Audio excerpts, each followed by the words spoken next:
DRJ Kids. વાર્તાનું નામ ડાકણની birthday party. એશાપુર નામના ગામમાં દીપક નામનો એક સ્કૂલ ટીચર રહેતો હતો. એના પરિવારમાં એની પત્ની રાધિકા અને દીકરી અનુ પણ હતી. ઉનાળાનું વેકેશન ચાલી રહ્યું હતું અને અનુની ઈચ્છા ક્યાંય બહારગામ ફરવા જવાની હતી. દીપકે એને થોડાક મહિનાઓ પહેલા જ પ્રોમિસ કર્યું હતું કે ઉનાળાના વેકેશનમાં એ એમને પહાડ પર ફરવા માટે લઈ જશે. એટલા માટે અનુ થોડાક દિવસોથી વારંવાર મમ્મીને એ જ કહી રહી હતી, માં, પપ્પાને કહો ને કે આપણને પર્વતોમાં ફરવા લઈ જાય. કહી દઈશ, પણ થોડી ધીરજ તો રાખ. હજુ તો તારી રજાઓ શરૂ જ થઈ છે. પણ પપ્પાએ પ્રોમિસ કર્યું હતું. શું એમનું પ્રોમિસ ખોટું હતું? તું જાણે ને તારા પપ્પા, એમને જ પૂછી લેજે કે એમનું પ્રોમિસ ખોટું હતું કે ખરું. મારું માથું નહીં ખા, સમજી? અનુ અને રાધિકા આ વાતો કરી જ રહ્યા હોય છે કે ત્યારે જ દીપક ત્યાં આવી જાય છે. માં દીકરીમાં શું વાતો થઈ રહી છે? અમને પણ કોઈ કહેશે? પહાડ પર જવા માંગે છે તમારી લાડકી. કહી રહી છે કે પપ્પાએ ત્યાં ફરવા લઈ જવાનું પ્રોમિસ કર્યું હતું. હા ભાઈ, પ્રોમિસ તો કર્યું તું અને અમે એને પૂરું પણ કરીશું.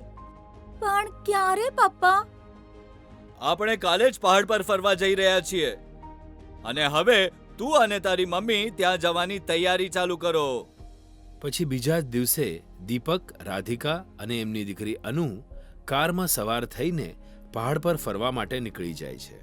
એ સાંજ પડતા સુધી પહાડ પર પહોંચી જાય છે અને રાત્રે રોકાવા માટે એક હોટેલમાં જાય છે. જુઓ ને માં, આ હોટલ કેટલી સુંદર છે. સુંદર હોવાની સાથે સાથે અહીંયા લોકોની ભીડ પણ સારી દેખાઈ રહી છે. લાગે છે કે આ અહીંયાનું જાણીતું હોટેલ છે. હા રાધિકા, આપણે આ જ હોટેલમાં રૂમ લઈ લઈએ. દીપક હોટેલના મેનેજર સાથે વાત કરીને એક રૂમ લઈ લે છે અને પછી બધા જ આ રૂમમાં જતા રહે છે. પણ એટલામાં કોઈક બેલ વગાડે છે અને દીપક દરવાજો ખોલે છે. સાહેબ, હું વેટર. કંઈ જોઈતું હશે તો કહી દેજો. ના, હમણાં તો કાંઈ નથી જોઈતું. જો કંઈ જોઈતું હશે તો 13 નંબર પર ફોન કરી દેજો. હું હાજર થઈ જઈશ. અચ્છા, ઠીક છે ભાઈ. આ સાંભળીને વેટર જતો રહે છે અને પછી દીપક, રાધિકા અને અનુ બધા સાંજના 6 વાગ્યા સુધી રૂમમાં આરામ કરતા રહે છે. 6:15 વાગ્યાની આસપાસ ફરીથી કોઈક બેલ વગાડે છે. દીપક દરવાજો ખોલે છે તો મોટા ઉંમરની એક સુંદર સ્ત્રીને ઊભેલી જુએ છે. મારું નામ આરતી છે. હું આ હોટલની શેઠાણી છું. કહો, આ હોટલ તમને કેવી લાગી? ખૂબ જ સરસ લાગ્યું આરતીજી. તમારો આભાર. એક વાત હજુ તમને કહેવાની હતી. જી કહો આરતીજી. આજે મારી દીકરી સપનાનો બર્થડે છે, એટલે આજે હું હોટલમાં બધાને એક સરસ પાર્ટી આપવાની છું. તમે બધા પણ જરૂરથી આવજો. હા હા, અમે ચોક્કસ આવશું. અમે તમારી પાર્ટીમાં ચોક્કસ આવીશું આરતીજી. જરૂર આવજો અને ટાઈમ પર આવી જજો. હું તમારા બધાની રાહ જોઈશ.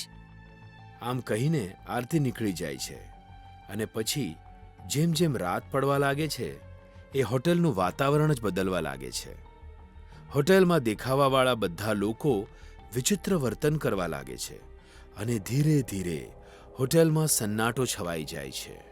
સાંભળો જી, મને તો આ હોટલ કંઈ ઠીક નથી લાગી રહ્યું. જુઓ ને, જેમ જેમ અંધારું થતું જાય છે અહીંયા સન્નાટો છવાઈ રહ્યો છે. તું નકામી ડરી રહી છે રાધિકા. આવી કોઈ વાત નથી. મોટા મોટા હોટેલમાં આવું થાય છે. રાત થવા આવી છે એટલે બધા પોતપોતાના રૂમમાં જતા રહ્યા હશે. ઠીક છે મારી માં, હવે ચૂપ થા. આમ કહીને એ ત્રણેય જેવા પોતાની રૂમમાંથી બહાર આવે છે એમને પાર્ટી હોલમાંથી સંગીતનો અવાજ સંભળાય છે. આ વાત સાંભળીને ત્રણેયના મનને થોડી શાંતિ મળે છે. જલ્દી કરો પપ્પા, કદાચ પાર્ટી શરૂ થઈ ગઈ છે. આટલી ઉતાવળ નહીં કર. હું તો પાર્ટીમાં ખૂબ મજા કરવાની છું માં. હા હા, કરી લેજે, પણ થોડી ધીરજ રાખ, સમજી? આ રીતે વાતો કરતા કરતા એ લોકો પાર્ટી હોલમાં પહોંચી જાય છે અને જુએ છે કે ત્યાં ખાવાનો સામાન અને કેક મૂકી છે, પણ એકેય માણસ દેખાઈ નથી રહ્યો. આ જોઈને રાધિકા ડરી જાય છે અને તમે માનો કે ન માનો જી, અહીંયા ચોક્કસ આપણે કોઈક મુસીબતમાં ફસાવાના છીએ. ડરીશ નહીં, આરામથી બેસીને સંગીત સાંભળ. દીપક રાધિકાને સમજાવી જ રહ્યો હોય છે કે એટલામાં જ ત્યાં હોટેલની માલકણ આરતી આવી જાય છે. હજુ સુધી કોઈ મહેમાન નથી આવ્યા અને હોટલમાં પણ જરાક સન્નાટો છવાઈ ગયેલો લાગે છે. આવું કેમ? ગભરાઓ નહીં અને શાંતિથી બેસી જાઓ, થોડી વારમાં બધા આવી જશે. આમ કહીને આરતી જતી રહે છે અને પછી અચાનક સંગીત વાગવાનું બંધ થઈ જાય છે અને હોટેલમાંથી ડરામણા અવાજો આવવા લાગે છે. પાર્ટી હોલમાં મૂકેલી કેક અને ખાવાની બધી વસ્તુઓ માંસના લોચા બની જાય છે. હોલમાં માંસ જ માંસ દેખાવા લાગે છે.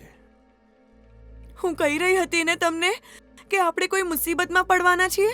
જુઓ, ચારે બાજુએ માંસ પડેલું છે. આ તો કોઈ ડાકણનું હોટેલ લાગી રહ્યું છે રાધિકા. પપ્પા, મને તો બહુ ડર લાગી રહ્યો છે. એ ડરથી થરથરી જ રહ્યા હોય છે કે એટલામાં ડાકણ અને એની દીકરી ત્યાં આવી જાય છે. ડાકણની બર્થડે પાર્ટી. આજે હું મારી દીકરીની બર્થડે પાર્ટી મનાવીશ. હું તમને બધાને મારીને મજાથી ખાઈશ. અમને જવા દો, અમે તમારું શું બગાડ્યું છે? અમે તો અહીંયા ફરવા આવ્યા હતા. મમ્મી, હું તો આ વળી નાની છોકરીને ખાઈશ.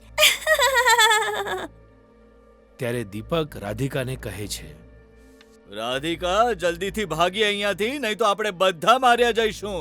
દીપકના આમ કહેતા જ એ બધા એક દિશામાં ભાગવા લાગે છે અને પછી જોતજોતામાં જ હોટેલમાં આગ લાગી જાય છે.